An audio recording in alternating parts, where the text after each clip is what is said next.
How's There we that? go. That's perfect. Like Thank this? you. No, you're great.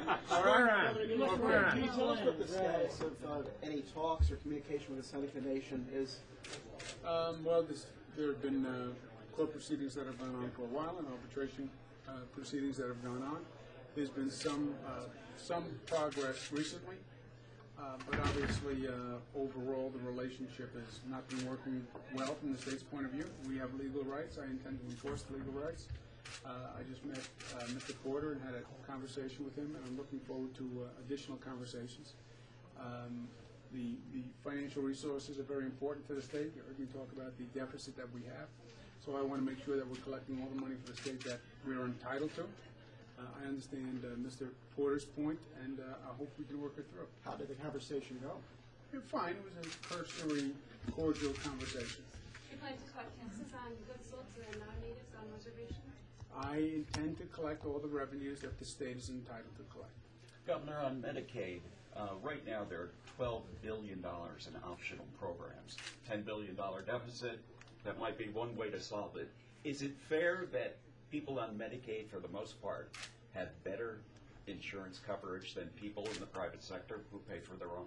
Yeah, well, look, that's one of the things we're trying to do all across the board is literally rationalize these programs. You know, we have the highest taxes in the nation. We're paying more for these programs than any other state is paying for these programs. We're not getting any better results, so we're not even getting what we're paying for. And that's what this, we call it a budget process, but it's more than a budget process. These situations have gone on for decades, and they have been unanswered, and we're using this moment in time to actually make the tough decisions that should have been made for years. First of all, the rate of spending in this state is unsustainable. The gaps are getting larger and larger. We just spend too much money, and the state isn't bringing in that much money anymore. So we're going to have to rationalize our spending, and we're going to have to get more results for what we actually pay for. And that's the Medicaid program, that's education, that's right across the board. But it is unfair. It has been unfair for a long time, and that's what the next few months will be about rationalizing.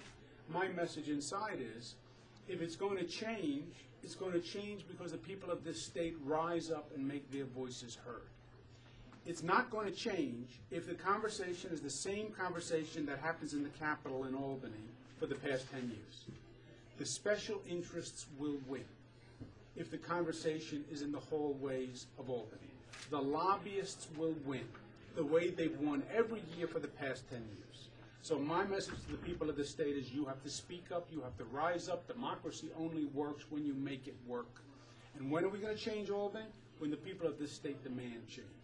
I hope we're going to use the energy in this crisis to mobilize the people of this state to actually make a difference. The county executive of Erie says that since counties pay into Medicaid, the county should decide which optional services are covered. He wants a bill introduced that would give counties more leeway if they want to cover dentures or eyeglasses or all the non-mandated services. Yeah, that's an idea. A lot of people have ideas on how to cut Medicaid. I put together a group, and we're going to be looking at the best of it. Governor, on getting back to Medicaid, right now there's unlimited usage of ambulances. We have figures, people taking the ambulances to the ER 100 times, 150 times a year. Is that right? Well, are there abuses of the program? There's no doubt. There is no doubt. But again, there are also a lot of institutions that make a lot of money from the program, right? We have a $137 billion budget in this state. So there's a lot of money, and a lot of institutions and a lot of players have been making a lot of money. Of course it's not right. Of course the level of spending is unsustainable, and the people of the state haven't been getting their money's worth. But it's the people of the state speaking up which is actually going to stop it. I said, actually, I was thinking about it on the way here, during my campaign, last time I was here was during my campaign, I used to say this is not about me, it's about we. I'm not going to get elected and the new governor comes and waves a wand and suddenly everything changes. It will change when the people get mobilized and demand change.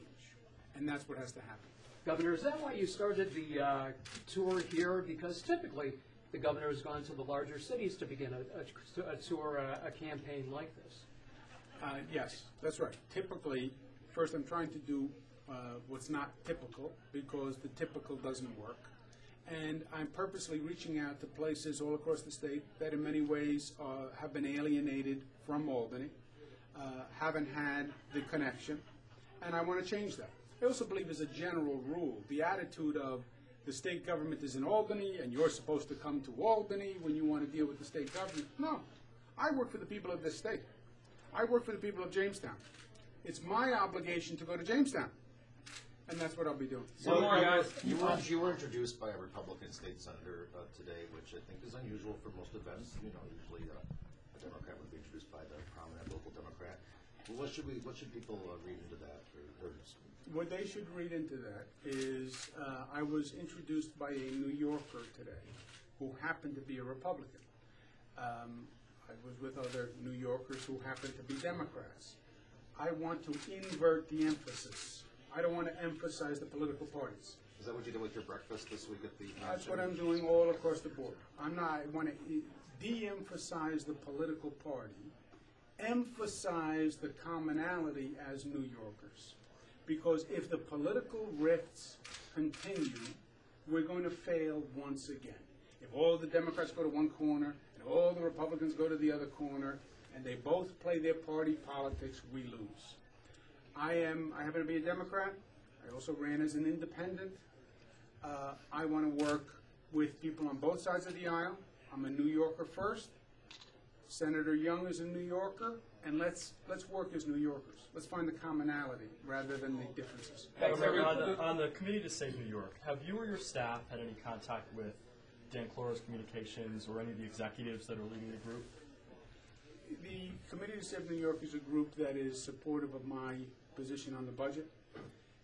I don't believe they're supportive of all my positions, but on the budget they are. And it's a group, I encourage people to join that group. I encourage people today to speak up. One of the things that has happened in Albany is the special interests have had the loudest voice for too long. So I encourage participation by people. I encourage participation by other groups to make their voice heard. It can't just be a one-sided dialogue where the special interests who have a financial incentive are the only ones who speak, you know, where a governor puts out a budget and then there's the slide I have in the presentation. The special interests attack the governor with millions of dollars of campaign ads, and the governor fails. How is this different than one of those special interests, this group? Committee to Save New York are business leaders, they are labor leaders, they're a cross-section of New Yorkers. But, look, and again, I agree with them on some positions, I don't agree with them on other positions. Like, are there any, what can you name any that you don't see eye to eye with them on? Well, it's going to be the rest of the agenda as it's playing out. We agree on the budget. There are other positions that I'm going to take on ethics reform, et cetera, on rent control, et cetera, where you see differences. But we agree on the budget. But they're a cross-section. I agree with them on some things. I disagree with them on other things. But you can't have a one-sided dialogue in Albany anymore. So yes, I encourage them. I encourage the people in this room. I encourage you reporters.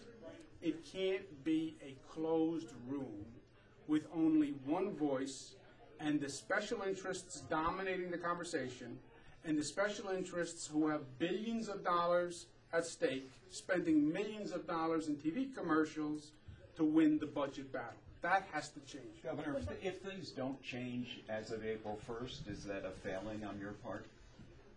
If things don't change on April 1st, look, we have a lot of changes to make. I am going to work as hard as I can, and I think we will make progress. I think it's unrealistic also to think you're going to correct, 20 years of neglect in 20 days. That's not going to happen either. But hopefully we start to make progress. Such a busy schedule. Do you think marriage and law would be something you mentioned? It was like one line in your speech. Do you think that's something we can seriously Yes. serious about Yes. pushing forward? Yes, I am. Thanks, guys. Thank you.